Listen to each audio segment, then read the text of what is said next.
Now we're talking about something very different. Should we let Ireland send asylum seekers back to the UK? The number for your thoughts on this one is 0207 862 2222. Now, the UK has said that it will not take back asylum seekers that cross the border from Northern Ireland to the Republic of Ireland. That's unless the EU accepts that the UK can send asylum seekers back to France. Dublin and Westminster are now in a row over the Irish government's plans for legislation. It would mean that any asylum seeker who crossed the border from Northern Ireland can be sent back to the UK. Asylum seekers have pitched tents near the International Protection Office in Dublin. These tents are reportedly being used by some 1,700 homeless asylum seekers. The Irish Prime Minister, Simon Harris, has said that this country would not provide a loophole for anyone else's migration challenges and that people are crossing from Northern Ireland because they are scared of being sent to Rwanda. What do you make of this, Marvyn? Wow. But you know what? This is one of those things that I think England are one of the countries that kind of just casually throw their migrants into different places and dismiss them as if they don't want to take care of them. And now when it's kind of being pushed back into them, their own behaviour is being mirrored back to them. They now have all of this diplomacy that needs to happen. I think Ireland has every single right to return people back to the UK mainland if they choose. And I think it's a part of the kind of toxic dialogue that they've created that now is coming back to them. It just shows how absurd the notion is. It's like, really, if any migrant is in your country, they're your responsibility to deal with. The idea of sending people somewhere is a very English idea. And pushing through the Rwanda bill was very much a part of. But hold on, Ireland is trying to send them back to. That's my point. So the idea of them sending them back to us is the whole thing of like, anyone that comes to us, we're trying to send to Rwanda. So now people that are in Ireland and Ireland saying we don't want to deal with them, we're sending them back to you. England has a problem with it. And I think that that's the whole point. If England took ownership of the migrants where they are, they'd have better footing to go to another country and say that they're your responsibility. But then you could say that about France. If France took responsibility for the migrants that they have in their country, then and didn't allow them to come over here, then we wouldn't have that problem. If we wanted a relationship with France, we would build a relationship with Europe, and we have severed that off. So once someone lands here, that's our responsibility. We can't shift them into another country and then complain when other people want to do it to us. We're being hypocritical, Lizzie. I think you may have forgotten we've given $500 million to France to help us, and they have done. Then you've been robbed again by another country. Nothing. You should be ashamed. Please don't. I mean, France We're just handing money to Rwanda and France. France don't accept ours back, so why should we accept Ireland's? We are only a small island. We are bursting at the seams. We are a small island. We are a small. On the world stage, are the United Kingdom small? We are small. We cannot afford to have any more people in. It's hurting our NHS, our schooling, in every aspect of our lives. It's affecting. Even, You're talking about the infrastructure? The infrastructure, yes. Of course it is. I mean, the NHS schooling, honestly, it sounds like education. England can get money out of England if you promise them something around migration. So France have taken money from us. Rwanda have taken money from us, and the problem still exists. So I wish I was a nation and I can put an invoice in for 500 million and I'll take care of some migrants and I'll look after them. Because England absolutely is getting heisted. Well, Ireland are claiming 80% of their illegal arrivals is because of the Rwanda deal that's just happened. That's only happened within the week. And they didn't agree with Rwanda because they were saying Rwanda isn't safe. So how does that make really sense of them trying to say we should take them back? It's not fair. France don't take theirs back. Why should we do the same? Okay, I'm sorry, we're only a small island. We're bursting at the seams. Let's go to the calls. Tony from Northumberland, what's your views on this? Should we allow Ireland to send asylum seekers back to us? Yes, good morning, everyone. Yes, I totally agree with the lady who's speaking on your panel. The Southern Irish have suddenly discovered what it's been like in Britain for the past 10, 15 years, and they don't like it. They should go back. If they're going to go anywhere, they should be sent back to France. As simple as that. And I think it's... You think that actually, Tony, it's an interesting... You think the Republic of Ireland should send them back to France rather than back to us and we're the middleman? Yes, it's a chance now at last for the government to take a grip on our border control and keep the immigrants in Southern Ireland and let France and the EU take care of it. Ireland, Tony. An interesting point that Tony's making, actually. I mean, Ireland is part of the EU. why not just send them back to France where they originally came from? This goes back to the conversation around borders. Now we're talking about Northern Ireland and now Ireland having a border to be able to control the free movement of people. It has greater consequences. The overall fact is the policy of the United Kingdom and how they deal with migrants is now being reversed back to them.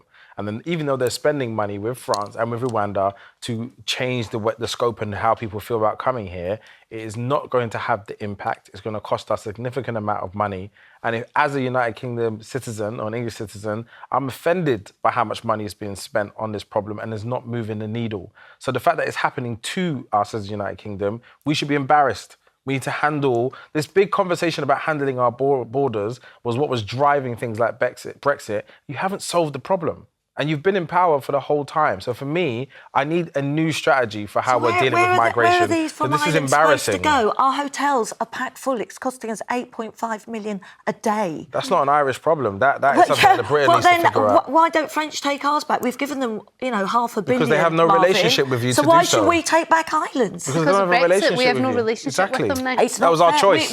We're bursting at the seams. We Listen, can't do it. the United Kingdom were at the table of Europe to be able to control this issue at the source, and we didn't. We abdicated from that responsibility, and as a result, we are now seeing what that looks like. Now trying to change your tone and trying to make sure that Ireland are accountable for our mistakes is not their business. They have every right to send them back. I'm telling you, this government has been a disastrous mess with this until problem. that changes, and these problems will arise. But you quite like the going stance to do? now. But yeah. You like the stance Rishi Sunak's taking now. Tony, thank you for your call. Anne from Kent. Kent, has that been badly affected by the migrant crisis? Are you feeling the full extent of it? No, where I live actually is not near the coast. I would point out, though, I am Irish, so I'm coming at this from an Irish perspective. Interesting. And I actually think the UK are right to refuse to take these migrants back, because the Irish government are in a terrible state at the moment. They issued an invitation pack to several countries all around the world in various languages up to 2 years ago, saying what they could have in Ireland. So now they're reaping what they've sowed, and basically it is badly affecting the economy in Ireland. And over 20% of the population are actually non-Irish now, and they are struggling. They've got nowhere to put. And help me out here, sorry, I'm a bit confused with what you said initially in the call. Ireland sent out notices across the world to say, come to Ireland, we're a great country, here's all the things we can provide for you. And you think and that's... you could have your own front door key within 4 months. Wow. And they've got a massive housing problem over there. So this is not the fault of the British government. So you don't think this is because of the Rwanda plan? No, I don't think it has anything to do. I would point out Ireland is a very welcoming nation, but we're up to the neck with it. You see protests every week now because of this. It's affecting all the local economies. The Irish are becoming a minority, especially in all these small rural areas. There have been, in some areas, 7-1 or 9-1, because the government don't listen to the Irish. They haven't listened to the Irish people, and now they're looking for a scapegoat, and they're looking to the British to take them back. And you've brought something to my attention that I didn't actually know about, so thank you very much for that. Do you think then that the migrants that are coming over on small boats to Britain are actually just looking to cross over to get to the Republic of Ireland? I don't think it's all about the small boats, because some of the migrants that have been interviewed there, one of them I know, I listened to him being interviewed. He's from Egypt, and he actually said he was resident in the UK for 15 years, but he'd heard and he worked at the black market, and he had heard that it would be easier to get things sorted in Ireland, and that was after being in Britain for 15 years. That's so interesting. So Anne's saying that this is actually Ireland's fault. They went out asking for people to come to their country. The invitation was around legal migration. It's a slightly different point. But I do understand the concern of the shifting cultures within Ireland.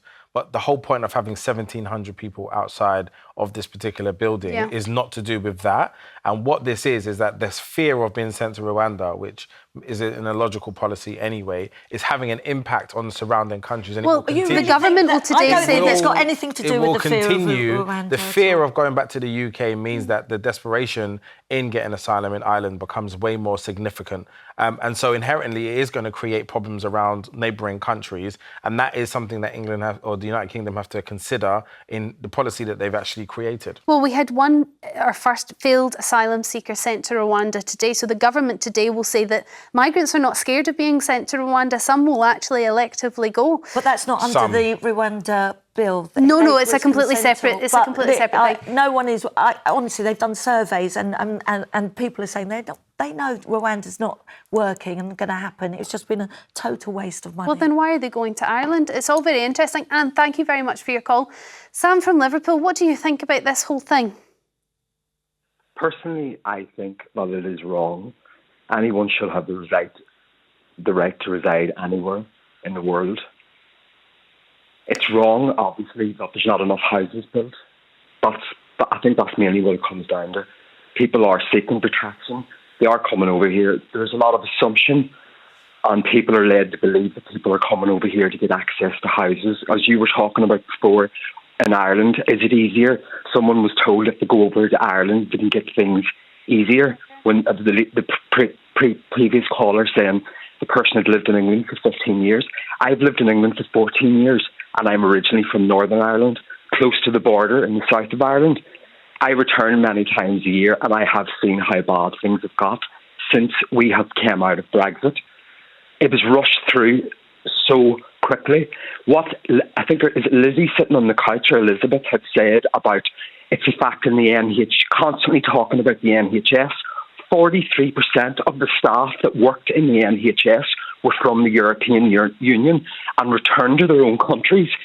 The reason why this country is failing is because of the government. Exactly. So why Sam, do you, I'm saying one it's a moment, shambolic mess, there's though. one main It point is a shambles. The NHS Thanks, needs Sam. a reform. Okay. That is the truth of it. That's a fact. Sam, you're making really interesting points, and I can hear you're incredibly passionate. I can hear that in your voice.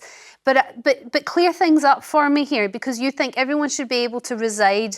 Essentially, you're born to the fortune that the country that you were born in. We are lucky that we were born in this country and we can live here. But you think everyone should have that right.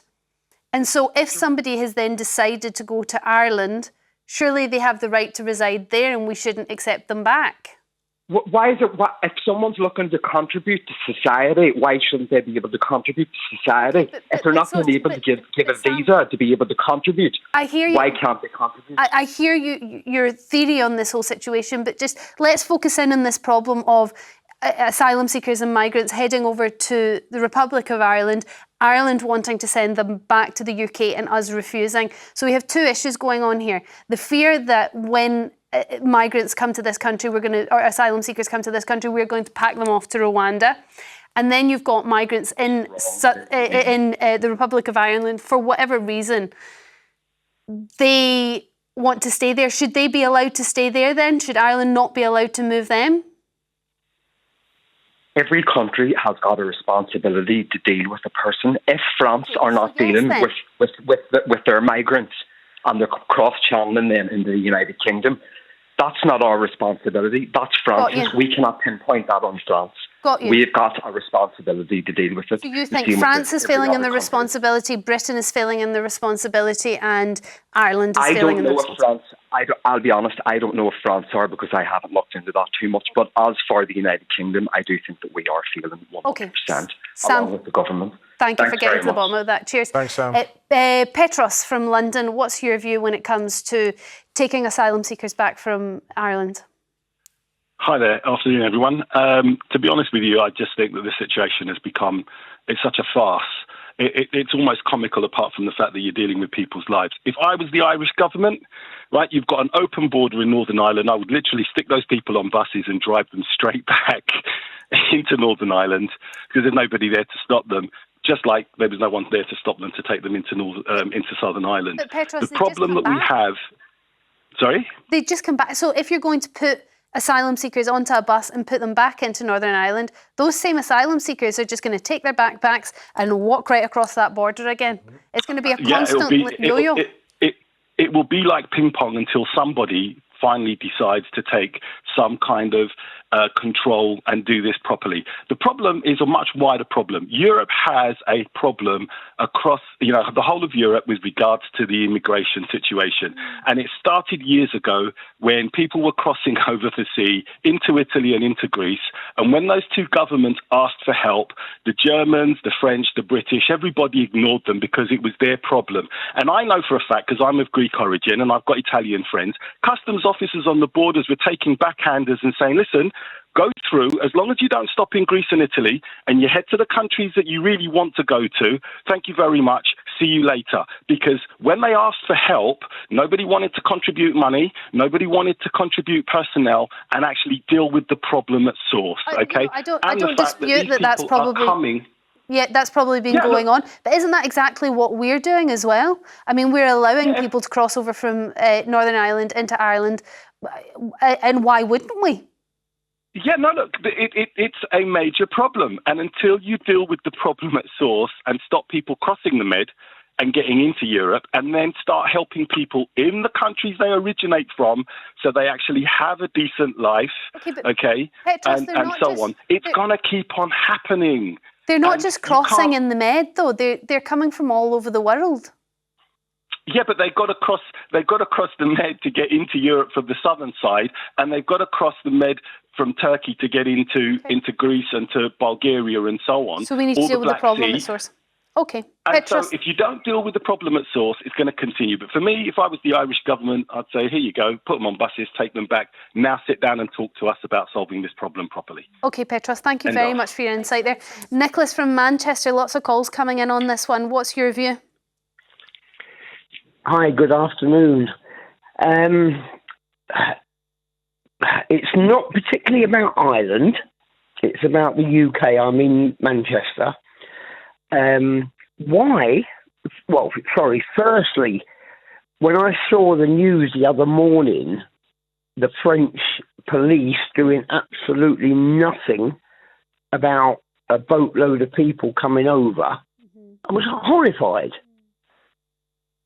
Why are they letting that happen? That's the first thing.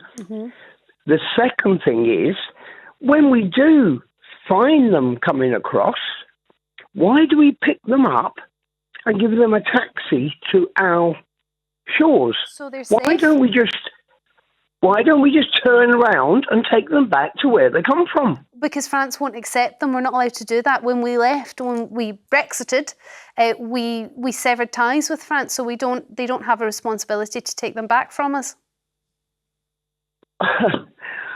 Well, that just does not make sense. But Nicholas, France half a billion, and they've done absolutely nothing. Nicholas is absolutely right. But Nicholas, so in the same token, should Ireland be able to send the asylum seekers that have reached their country back to us? Should they just put them in a boat and on a ferry and ship them back? Yeah, I think they should, because Ireland's a beautiful country and they don't need asylum seekers. Like we don't need asylum seekers. So that is why I'm saying just turn around, take them back. We're conflating immigrants, migrants, asylum seekers, which is one thing. I think in general, the invitation from a country like Ireland saying, please come here because we want legal migration is genuinely about the work force that they're trying to generate. But I think also the saddest part is like how disconnected we all seem to be, or many people seem to be, from the idea that Brexit has a relationship to this particular problem that we're in right now. France don't owe us any due form of service, even if it is paid for. No, they do not. Yes, because we moved away. We moved away from that relationship. France do. Thank you, Lizzie. Barbara from London, what's your thoughts? Barbara. Oh, hello. Hello. My name is Barbara and I'm Irish. Yep. I come from the west coast of Ireland. Regarding, I'm not politically minded, so I'm not going to get into a row over politics. But everybody was and is welcomed in Ireland. But right now, if I want to ring up tomorrow, we had 2 hotels in our small village. You can't. They're full up of asylum seekers. You go to the shop, you cannot move. The economy in my village, in my town, is on its knees. All the hotels closed up. Swimming pools closed up. The young people in that village cannot use the swimming pools. They cannot use the playgrounds. They cannot use anything. Okay, as I said, I'm not a political person and I'm not worried about. The fact is, if I went home tomorrow and see my GP, 60 euros before I sit on the chair. Yes. 60 euros. Okay, so you can imagine the working people in a few of them that's left. They go to a GP, and Barbara, before they even sit on a chair, they have to pay 60 euros. Barbara, they get a prescription. I hear what you're saying. So you're saying that they have to pay for 5 items. Barbara, I hear what you're saying. That Ireland can't cope with the amount of people that are coming into Ireland now. That's essentially what you're saying. And I understand that. But is it the UK's responsibility, is it Britain's responsibility to take those asylum seekers back when they probably originated in France, which is part of the EU? Minded, so really I'm not going into that. But what I'm saying is Ireland and England and France should not put that burden on the small little west of Ireland. I'm talking about my area. Barbara, I hear you. I hear you. You're just focused on Ireland there, which is only half of the issue here. But thank you very much for that insight too. Thanks for all your calls on this. We are going to have to move on.